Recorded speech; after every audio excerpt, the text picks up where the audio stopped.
Alors, nudge, c'est un mot anglais qui se traduit en français par coup de pouce et qui désigne un ensemble de techniques issues des sciences comportementales qui nous amènent à passer de l'attitude au comportement ou à adopter un comportement souhaité ou désiré. Alors, on considère que c'est un levier puissant de performance pour les entreprises et c'est ce que va nous expliquer Étienne Bressou, spécialiste du nudge, directeur général délégué de BVA Nudge Unit et auteur du livre Nudge et autres coups de pouce pour mieux apprendre, édité aux éditions Personne et qui sort en octobre 2020. Donc, merci d'être là, Étienne. Et donc, vous expliquez que les techniques du nudge peuvent être très efficaces, efficientes pour le marketing et la consommation. Alors, est-ce que vous pouvez nous dire un petit peu ce qu'elles apportent de plus à une campagne de publicité classique, par exemple ? Alors, avec le nudge, on va être centré sur des logiques comportementales. Et c'est ça le gros point sur lequel on va être. Je vais vous prendre un exemple tout simple. On a travaillé avec la Fondation Maïf pour inciter les enfants à mettre la ceinture de sécurité dans les cars scolaires, parce que c'est obligatoire. Ils ont fait énormément de campagnes de communication qui ont montré leurs limites et le taux moyen de port de ceinture de la sécurité dans les cars, c'est à peu près 10%. Avec le nudge, on a travaillé sur des logiques complémentaires à ces campagnes de communication. Par exemple, on a fait en sorte que la ceinture de sécurité soit sur le siège, ce qui fait que quand l'enfant arrive, il voit la ceinture, il est obligé de la toucher pour s'asseoir, qu'il la mette ou qu'il l'écarte. Et le résultat, c'est qu'il la met 2,4 fois plus grâce à ce nudge qu'avec la campagne de communication. Donc, avec le nudge, on est sur des outils qui vont être des compléments à des logiques de marketing, de communication, d'information, même à des logiques d'incentives financières. C'est un quatrième levier pour insuffler du changement comportemental aux côtés des leviers existants et qui sont bien évidemment à conserver. On est bien dans les sciences comportementales d'action et d'engagement, en fait. Oui, et le mot science est assez important ici parce qu'on est effectivement dans des grilles de lecture. Et ce que vont apporter les sciences comportementales et le nudge, qui est en fait la mise en application des connaissances sur la manière dont les individus décident, avec toute leur irrationalité, ce sont des grilles de lecture. Et on va avoir des grilles de lecture qui vont nous permettre d'analyser de manière systématique les comportements actuels et du coup d'essayer de les changer. Alors un comportement nudge, enfin une technique nudge une illustration, mais qui serait valeur d'exemple en magasin, par exemple, ça pourrait être quoi? Alors en magasin, on pense très rapidement à la customer experience, qui sont des sujets sur lesquels on va effectivement beaucoup travailler. Et en fait, ce qu'il faut savoir, c'est qu'on peut avoir tendance à penser qu'un consommateur va se rappeler de l'ensemble de ce qui s'est passé en magasin. Il va juger son expérience en magasin en fonction de tout ce qu'il a vécu.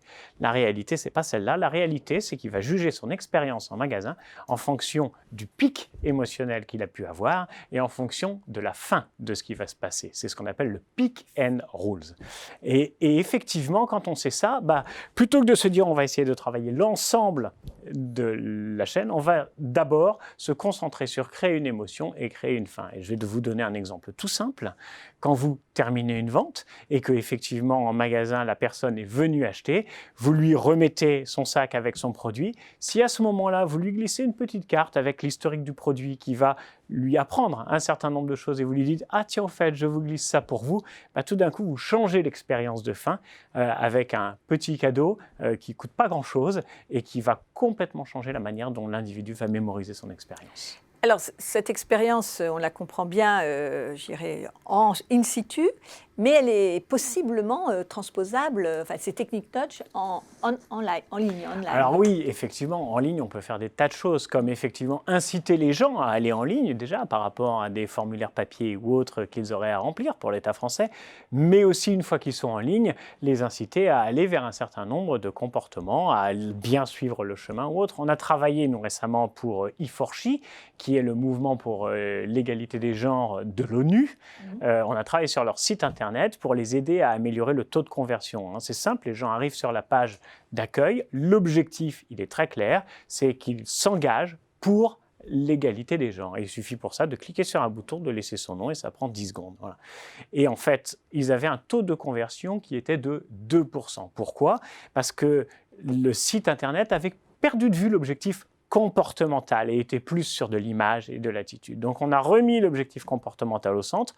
Alors on a mis plein de petites choses, mais un des exemples de ce qu'on a mis, c'est on a mis aujourd'hui déjà 2 millions de personnes se sont engagées pour l'égalité des genres via le mouvement E4She. C'est ce qu'on appelle la norme sociale. Si 2 millions de personnes l'ont déjà fait, potentiellement, je peux effectivement me rajouter et suivre l'ensemble de ces 2 millions de personnes. Grâce à ça, et évidemment d'autres petites choses, on a fait passer le taux de conversion de 2% à 24%.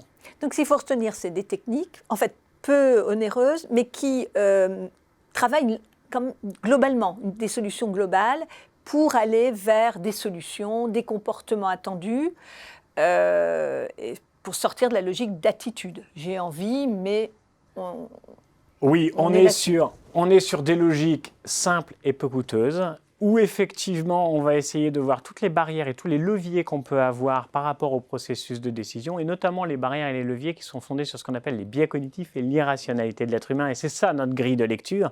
Et une fois qu'on a compris un biais, comme par exemple la norme sociale, E4She c'est quoi? Est-ce que ça concerne beaucoup de monde? Ah oui, ça concerne 2 millions de personnes, tiens, je vais pouvoir y aller. Quand on a identifié ces petites choses simples, et qui souvent sont travaillées en combinaison et pas de manière isolée, alors effectivement, on arrive à changer les comportements, parce que c'est bien ça l'objectif du nudge, c'est d'aller sur des logiques comportementales avec un ROI attendu assez élevé. Eh bien, c'est très facile, enfin ça a l'air très facile, mais je pense que ça va inspirer pas mal de personnes qui les pratiquent d'ailleurs peut-être déjà au quotidien. Merci en tout cas de cet éclairage, Étienne. Merci.